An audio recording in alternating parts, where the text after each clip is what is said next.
गुरु प्यारी साध संगत जी, राधा स्वामी जी, स्वागत है आपका हमारे चैनल भजन मार्गम में।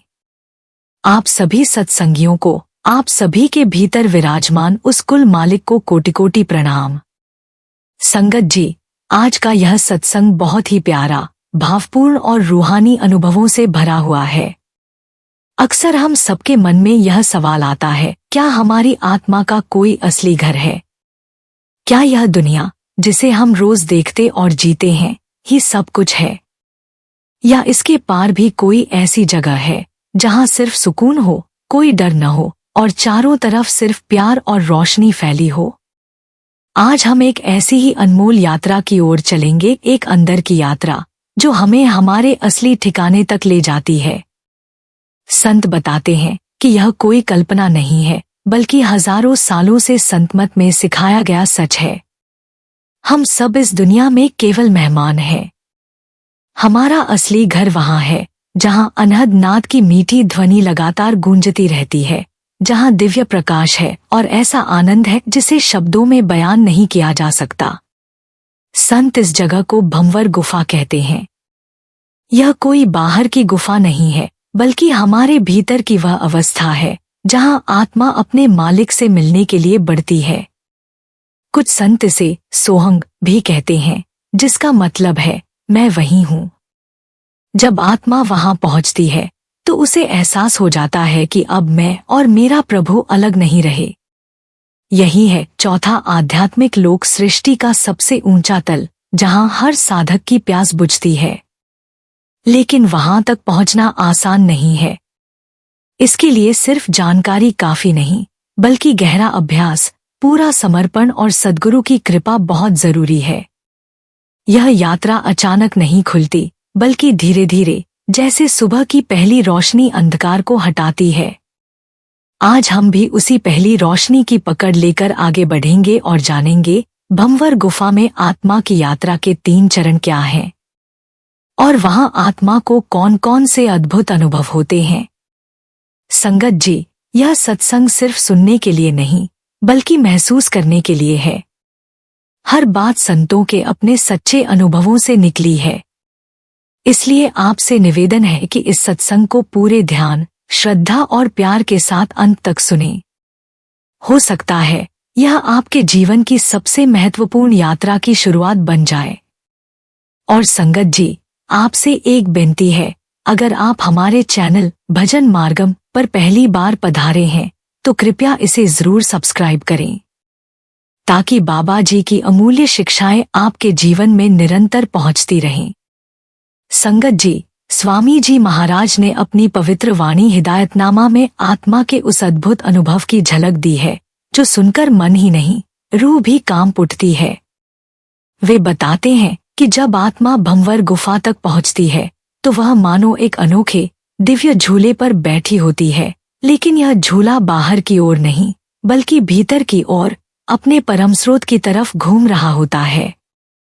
यह कोई साधारण झूला नहीं, बल्कि ऐसा है जिसमें आत्मा स्थिर होते हुए भी आनंद में डूबी रहती है। वहां कोई भाषा नहीं, कोई बोलने वाले शब्द नहीं, बस अनगिनत दिव्य ध्वनियां, सोहंग, सहंग, जैसे सुर, मानो कोई अदृश्य बांसुरी निरंतर बज रही हो, जो आत्मा को अपनी ओर खींच रही हो। यह सुनकर शायद लगे कि यह केवल एक सुंदर कल्पना है, लेकिन नहीं, यह तो एक जीता जागता सत्य है, जिसे वही जान सकता है जिसने भीतर उतरने का साहस किया है, जो नाम का सच्चा अभ्यास करता है और अपने सद्गुरु के प्रेम में पूरी तरह खो जाता है।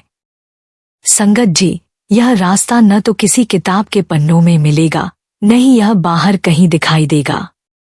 यह तो केवल सूरत शब्द योग के अभ्यास से खुलता है, वह अभ्यास जिसमें मन शांत होता है और आत्मा अपने स्रोत से जुड़ने लगती है। संत मत में कहा गया है, जहां गुरु वहां गंगा, नहीं तो रेगिस्तान। मतलब गुरु की कृपा के बिना आत्मा की नाव इस गहरे अनंत सागर को पार नहीं कर सकती। तो आइए अब हम इस दिव्य यात्रा के उन 3 पवित्र चरणों को समझने की कोशिश करें, जिनसे होकर आत्मा भंवर गुफा तक पहुंचती है, जैसे कोई सच्चा प्रेमी अपने प्रिय की ओर बढ़ता है, और हर कदम पर थोड़ी और नजदीकी, थोड़ा और गहरापन पाता है। यह यात्रा सिर्फ ज्ञान से नहीं बल्कि अनुभव से पूरी होती है, और वही अनुभव आज हम अपने दिल में उतारने का प्रयास करेंगे। संगत जी, भंवर गुफा कोई साधारण स्थान नहीं है कि जिसे हम बाहर जाकर देख सकें या छू सकें। यह कोई पत्थरों की गुफा नहीं बल्कि आत्मा की उस गहरी और पवित्र यात्रा का अंतिम बड़ा मोड़ है, जहां पहुंचकर सब कुछ बदल जाता है।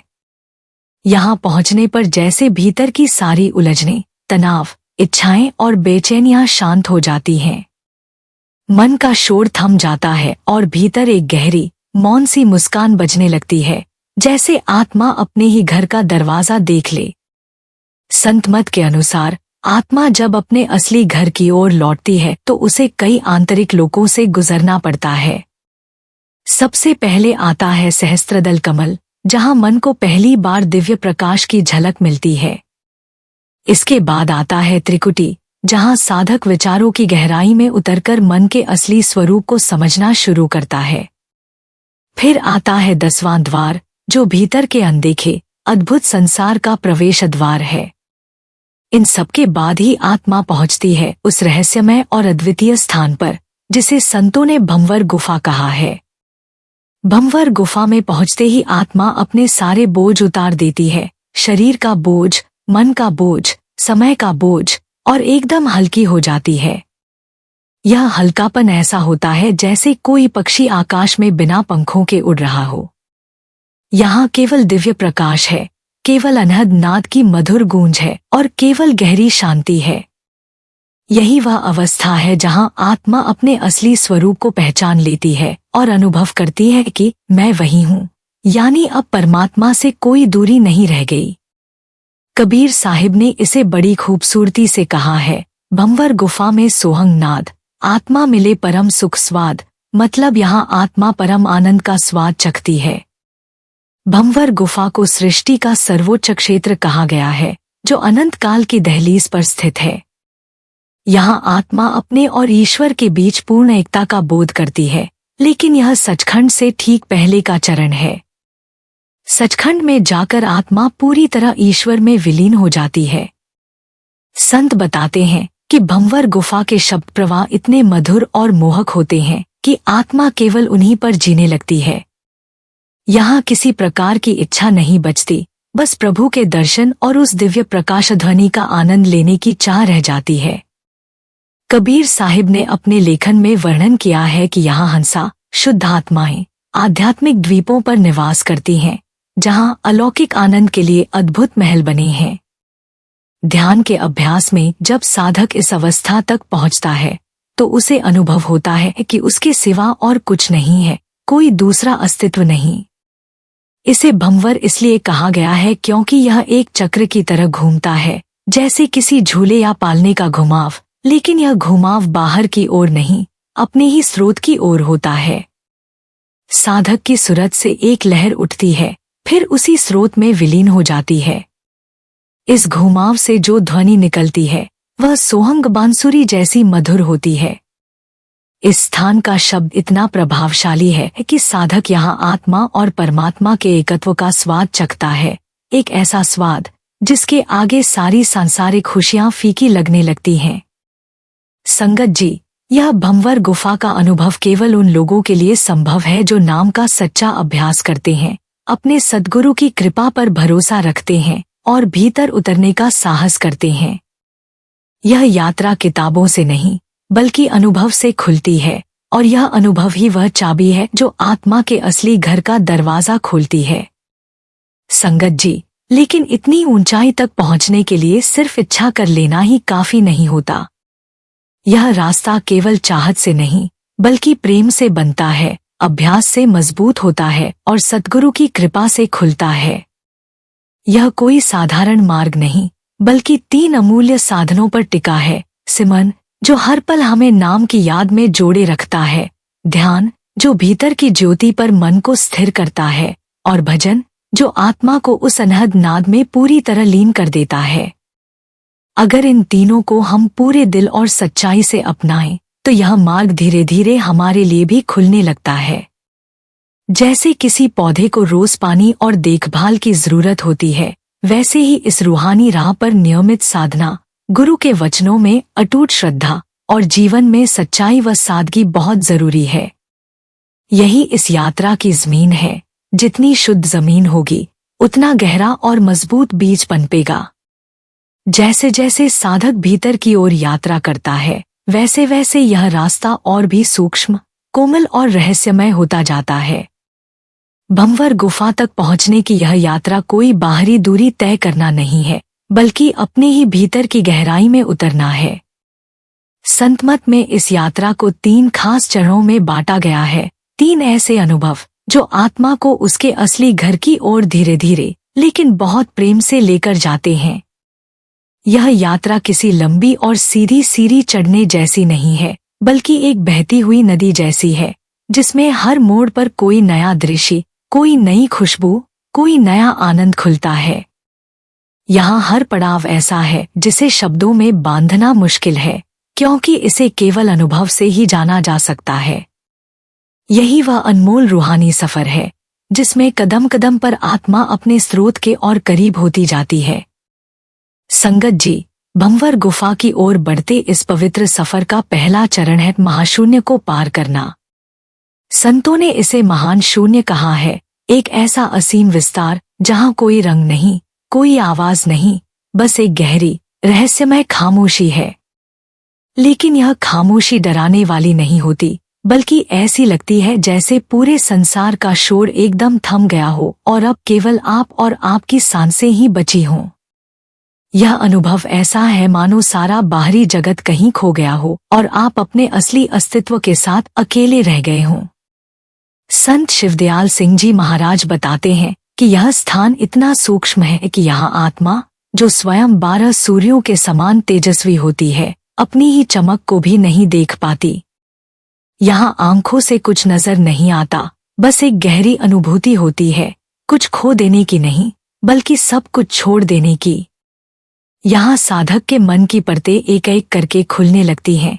पुराने डर, भीतर दबे हुए स्वप्न, मोहमाया के बंधन, सब सतह पर आने लगते हैं। मन यहाँ बार बार भागने की कोशिश करता है, क्योंकि यह उसके लिए एक अनजान और सूक्ष्म क्षेत्र है। लेकिन यदि साधक सिमरन में अडिग रहता है, तो धीरे धीरे ये सारे डर, मोह और बंधन पिघलने लगते हैं, जैसे बर्फ सूरज की गर्मी में पिघल जाती है। महाशून्य में प्रवेश करना मतलब खुद को पूरी तरह से समर्पित कर देना, जैसे एक नन्हा बच्चा अपने पिता की गोद में गिर जाता है। इस अवस्था में साधक के भीतर केवल एक ही प्रार्थना रह जाती है, हे गुरु, अब आप ही पार लगाइए। यहाँ से आत्मा को बेहद सूक्ष्म, रहस्यमयी सुरंगों से गुजरना पड़ता है, जैसे हंसनी सुरंग और रुक्मणी सुरंग।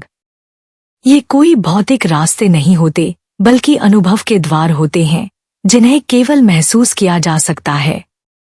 इन सुरंगों में अद्भुत, तेजस्वी प्रकाश होते हैं, जो आंखों से नहीं, आत्मा से दिखाई देते हैं, और ऐसी अनहद ध्वनियां गूंजती हैं, जो कानों से नहीं, बल्कि आत्मा से सुनी जाती हैं। यह चरण आत्मा की यात्रा में एक तरह से कसौटी की तरह है, जहां से गुजरने के बाद वह और भी हल्की, और भी मुक्त होकर अगले पड़ाव की ओर बढ़ती है। संगत जी, आत्मा की इस पवित्र यात्रा का दूसरा चरण है सोहंग नाद में लीन होना। जब आत्मा महाशून्य की उस असीम और मौन रात को पार कर लेती है, तो मानो एक नई, अनदेखी सुबह उसके सामने खुल जाती है, एक ऐसी सुबह जो भंवर गुफा के भीतर जन्म लेती है। यहाँ कोई हवा नहीं बहती, कोई बाहरी हलचल नहीं होती, फिर भी कुछ लगातार बहता रहता है, एक नाद, एक दिव्य ध्वनि, जो अनादि काल से गूंज रही है, बस अब आत्मा के कान उसे सुनने के लिए तैयार हो जाते हैं। यह नाद अलग अलग रूपों में आता है, कभी सोहंग संग, कभी अनाहू अनाहू की गूंज के रूप में, जैसे कोई अदृश्य बांसुरी बहुत धीमे, बहुत मधुर सुरों में साधक को पुकार रही हो।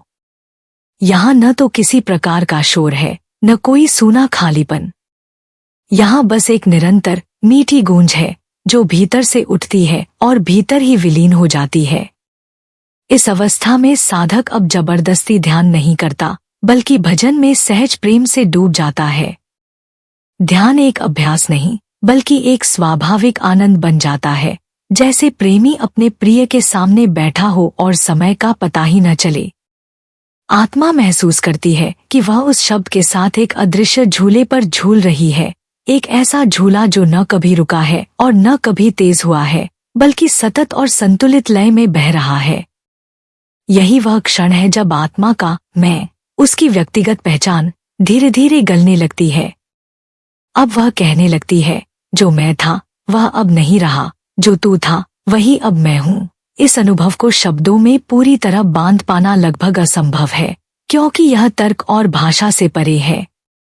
लेकिन जिसे भी यह अवस्था मिली है, जिसने आंखें बंद करके पूरे प्रेम और विश्वास से अपने गुरु का नाम लिया है, वह इस मधुर मिलन की पहचान तुरंत कर लेता है। यह वह पल है जब आत्मा और शब्द एक हो जाते हैं और यह एकता अगले और भी ऊंचे पड़ाव की ओर ले जाती है। संगत जी, तीसरा और अंतिम चरण है आध्यात्मिक द्वीपों का दर्शन, और यह आत्मा की यात्रा का सबसे अद्भुत, सबसे गहरा और सबसे सुंदर पड़ाव है। जब आत्मा भंवर गुफा के उस मधुर और अनंत आनंद में पूरी तरह लीन हो जाती है, तो भीतर एक नई दृष्टि का द्वार खुलता है। यह दृष्टि हमारी आंखों से देखने वाली दृष्टि नहीं होती, बल्कि उससे कहीं अधिक स्पष्ट, अधिक सूक्ष्म और अनंत सुंदरता से भरी होती है। अब आत्मा ऐसे अद्भुत लोकों का अनुभव करने लगती है जिन्हें संतों ने हंस द्वीप कहा है। यह कोई भौतिक दुनिया के बीच स्थित द्वीप नहीं होते, बल्कि आत्मा की चेतना के भीतर ही बसे दिव्य प्रदेश होते हैं, जहां हर विचार, हर भावना, हर स्मृति मानो रूपांतरित होकर चमकते फूल बन गई हो और वे सब मिलकर एक स्वर्गिक बगिया का निर्माण कर रहे हों। संत कबीर साहिब इस अवस्था का वर्णन करते हुए कहते हैं, सुनो भाई साधो, सहज समाधि भली, जहां देखे अनहद द्वीप, सुगंध बसे सुरभि। यहां आत्मा शब्द की अमृतमयी मिठास में नहाई रहती है और भीतर से जैसे चंदन की कोमल, शांत और सुगंधित बयार बहती रहती है। यह वह शांति है जो बाहर के किसी स्थान से नहीं आती, बल्कि साधक के भीतर के सबसे गहरे स्रोत से उमड़ती है। यहाँ का आनंद साधक की सूरत, भीतर देखने की शक्ति और निरत, भीतर सुनने की शक्ति को पूरी तरह तृप्त कर देता है। अब उसकी देखने और सुनने की चेतना बाहर की ओर नहीं, बल्कि पूर्ण रूप से भीतर की ओर जागृत हो जाती है। इसी चरण में साधक अपने सद्गुरु के दिव्य और परम प्रकाशमय स्वरूप के दर्शन करता है। यह दर्शन शब्दों में नहीं, बल्कि अनुभव में बसता है। कोई बाहरी आवाज नहीं होती, लेकिन एक गहरा मौन होता है जो सब कुछ कह देता है। गुरु का यह रूप केवल प्रकाश नहीं होता, बल्कि एक दिशा, एक पथ बन जाता है, जो आत्मा को अगली और अंतिम मंजिल, सचखंड की ओर ले जाने लगता है। यहाँ आत्मा यह स्पष्ट जान लेती है कि वह कौन है, कहाँ से आई है और किस उद्देश्य के लिए बनी है। अब भीतर कोई प्रश्न नहीं बचता, केवल उत्तर रह जाता है। यहाँ आत्मा अब मैं और मेरा के बंधनों से मुक्त होकर केवल प्रेम बन जाती है, ऐसा प्रेम जो बिना शब्दों के भी सब कुछ कह देता है, जो मौन में भी संपूर्ण होता है और जो अंततः आत्मा को ईश्वर की गोद में विलीन कर देता है। संगत जी, यह जो 3 चरणों की अद्भुत और दिव्य यात्रा है, महाशून्य की गहरी, रहस्यमयी शांति, सोहंग नाद की मधुर और अनंत लय और आत्मा के भीतर खुलते हुए हंस द्वीपों का स्वर्गिक दृश्य, इन सबकी असली चाबी केवल एक के पास होती है, और वह है हमारे सद्गुरु। क्योंकि यह राह किसी नक्शे पर बनी सड़क की तरह नहीं है जिसे आंखों से देखकर चला जा सके। यह यात्रा तो भीतर के उस सूक्ष्म लोक की है जिसे केवल हृदय से महसूस किया जाता है। जब हृदय किसी संदेह या भ्रम में पड़ जाए, जब मन बार बार थककर रुकने लगे और जब भीतर का साहस भी डगमगाने लगे, तब केवल सद्गुरु ही हैं जो आत्मा का हाथ थामकर उसे अडिग बनाए रखते हैं। वे हमें इस मार्ग पर ऐसे आगे बढ़ाते हैं जैसे एक माँ अपने छोटे बच्चे को अंधेरे में थामे हुए चलती है, कभी प्रेम भरी आवाज बनकर, तो कभी गहरे मौन का सहारा देकर। उनकी कृपा वह अदृश्य डोर है जो आत्मा को संभाल कर रखती है, ताकि वह इस कठिन, सूक्ष्म और अनंत यात्रा में कहीं भी खो न जाए। सद्गुरु ही इस मार्ग के सच्चे मार्गदर्शक हैं, वही दीपक हैं जो महाशून्य के मौन में, भंवर गुफा के नाद में और हंस द्वीप की उज्जवल ज्योति में हमें पहचानने और पाने की ताकत देते हैं। अंततः यही सद्गुरु की कृपा है जो आत्मा को सचखंड के उस शाश्वत मिलन तक पहुंचा देती है, जहां सब कुछ समाप्त होकर केवल प्रेम और परम शांति ही शेष रह जाती है। संगत जी, नाम सुमिरन केवल एक साधना नहीं, यह आत्मा की उस शाश्वत यात्रा का मार्ग है जो हमें धीरे धीरे परमपिता परमात्मा के निकट ले जाती है। जब हम निरंतर प्रभु के नाम का स्मरण करते हैं तो वह नाम हमारी आत्मा को उस दिव्य सीढ़ी पर चढ़ा देता है जहां हर कदम हमें प्रभु के और करीब लाता है और अंततः हम उसी में अभेद रूप से एक हो जाते हैं। नाम कोई साधारण ध्वनि या उच्चारण नहीं, यह शाश्वत सत्य, अमृत और आत्मरस का स्रोत है जो केवल गुरु कृपा से ही प्राप्त हो सकता है। जैसा कि श्री गुरु ग्रंथ साहिब जी में आता है, जेवडू आप तेवड़ तेरी दाती, अर्थात जैसे ईश्वर स्वयं महान है वैसे ही उनके उपहार भी अप्रमेय हैं।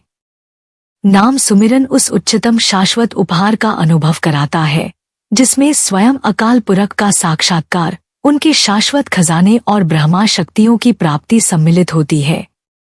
जब यह नाम हृदय में उतर जाता है तो व्यक्ति को संसार की वस्तुओं से समझौता करने की कोई आवश्यकता नहीं रहती, क्योंकि नाम में ही सब कुछ समाया हुआ है।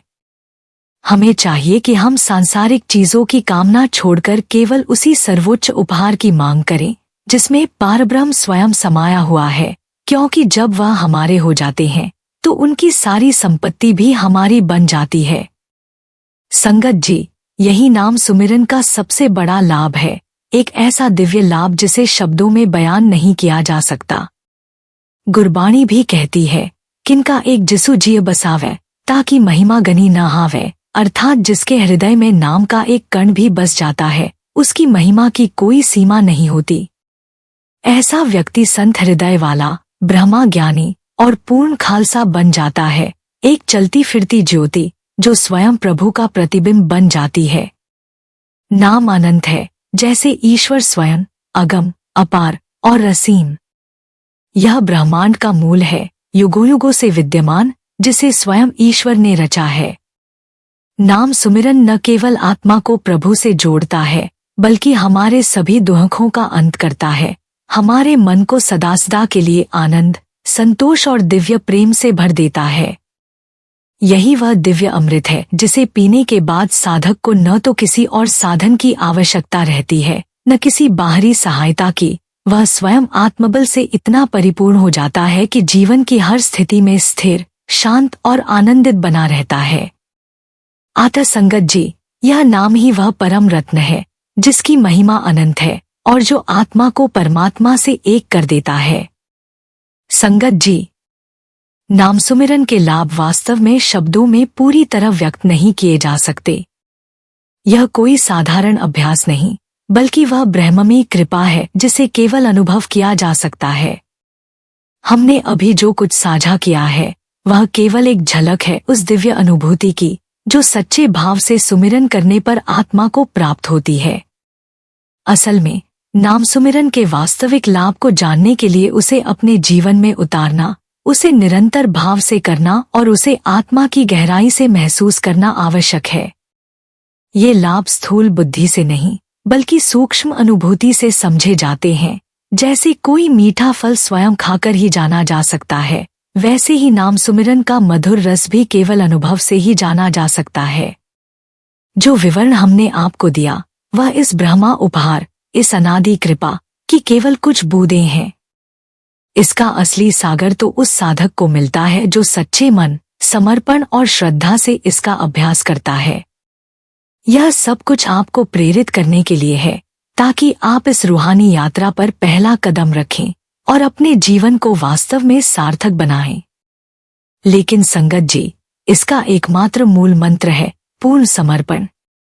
जब तक हम अपने मन, बुद्धि और शरीर को सद्गुरु के चरणों में पूरी तरह अर्पण नहीं कर देते, जब तक हम गुरु, गुरबाणी और परमात्मा पर अटूट विश्वास नहीं रखते, तब तक सच्चा फल नहीं मिल सकता। संगत जी, संत कृपाल सिंह जी बहुत कोमलता और प्रेम से समझाते हैं कि जब आत्मा उच्चतर लोकों की ओर यात्रा करती है तो वह भीतर के प्रकाश और अनहद नाद का अद्भुत अनुभव तो करती है, लेकिन यदि सद्गुरु की कृपा साथ न हो तो यह यात्रा अधूरी रह जाती है। यह कोई साधारण वाक्य नहीं, बल्कि एक जीवंत सच्चाई है जो हर सच्चा साधक धीरे धीरे अपने भीतर अनुभव करता है। क्योंकि यह मार्ग केवल कृपा मांगने से ही नहीं खुलता, उसके लिए आत्मा को तैयार भी होना पड़ता है। यह तैयारी किसी कठिन तप, जंगल में वर्षों के एकांतवास या कठोर नियमों का बोझ नहीं है, बल्कि यह तो एक सरल प्रेममय अभ्यास है।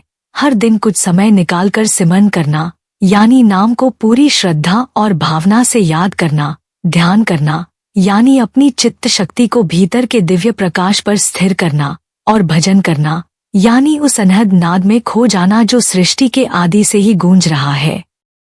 ये तीनों साधना के ऐसे पंख हैं जिनसे आत्मा उड़ना सीखती है, और इन पंखों को मजबूत करने के लिए हमारे जीवन को हल्का और निर्मल बनाना भी उतना ही जरूरी है। इसका अर्थ है शुद्ध और सात्विक भोजन ग्रहण करना, विचारों को स्वच्छ और शुभ बनाना, और ऐसा आचरण करना जिससे किसी को दुख न पहुंचे। जैसे हम अपने घर को रोज साफ रखते हैं ताकि उसमें प्रकाश और ताजगी बनी रहे, वैसे ही जब हम अपने बाहरी जीवन को पवित्र और सहज बनाते हैं, तभी भीतर की दृष्टि भी निर्मल और स्पष्ट होने लगती है। सत्संग का अर्थ केवल सभा में बैठकर सुनना नहीं, बल्कि सद्गुरु के वचनों को धीरे धीरे अपने जीवन में उतारना है। जब यह वचन केवल शब्द न रहकर हमारे अनुभव और स्वभाव का हिस्सा बन जाते हैं, तब साधना केवल एक अभ्यास नहीं रहती, वह हर दिन की एक प्रेम भरी आत्मीय मुलाकात बन जाती है। और सच कहे तो चाहे यह यात्रा बाहर से कितनी भी गहरी और कठिन क्यों न लगे, सद्गुरु की कृपा इसे फूलों की तरह हल्का और सुगंधमय बना देती है।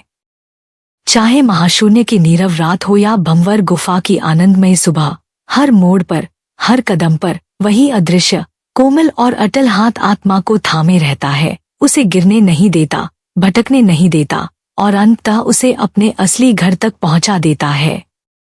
संगत जी, हमें बस इतना करना है कि अपने मन और अपने समय का एक छोटा सा हिस्सा उस करुणामयी अडिग हाथ में सौंप दें जो हर समय हमें थामे हुए है। जैसे ही हम यह भरोसा कर लेते हैं, बाकी का रास्ता अपने आप खुलने लगता है, बिना किसी जोर, बिना किसी जल्दबाजी के। और इस तरह अंतर्नाद से भरी हुई यह आत्मिक यात्रा हमें धीरे धीरे एक शांत किनारे पर ले आती है।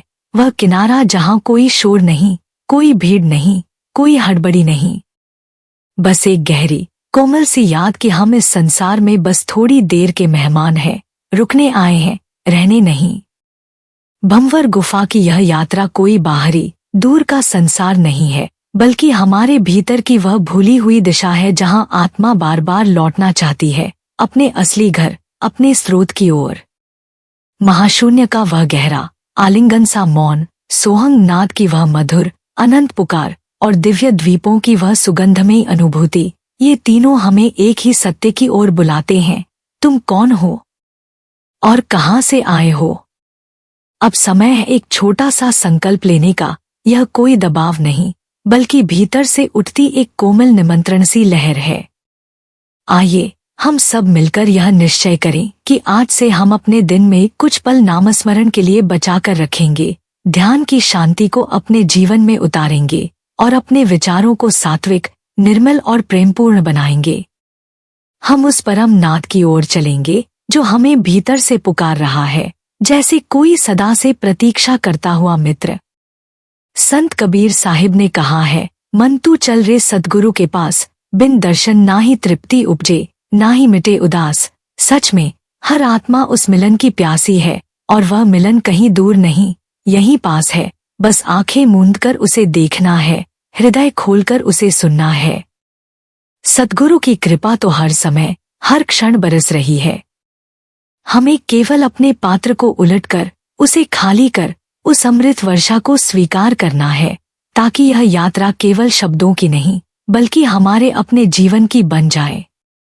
संगत जी, यदि यह यात्रा आपके हृदय के किसी कोने को छू गई हो, यदि इन शब्दों के बीच कहीं आपके भीतर कोई मौन सी लहर उठी हो, तो यह कोई संयोग नहीं है, यह आपकी आत्मा की अपनी पुकार है। अगर आज का यह सत्संग उपयोगी लगा हो तो कृपया चैनल को सब्सक्राइब करें, वीडियो को लाइक करें और इस ज्ञान को दूसरों तक पहुंचाने के लिए शेयर करें। आपने इतने प्रेमपूर्वक, श्रद्धा और धैर्य से इस सत्संग को सुना, इसके लिए आप सभी का हृदय से धन्यवाद।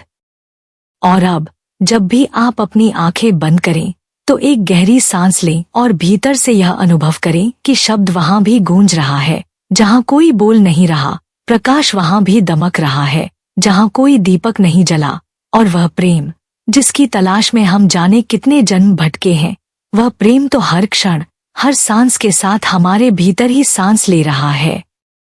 अब बस चलना है, कहीं बाहर नहीं, किसी दूर देश में नहीं, बल्कि उसी ओर, भीतर की ओर, उस असीम शांति और प्रेम की ओर जहां से हम आए हैं और जहां हमें लौटना है।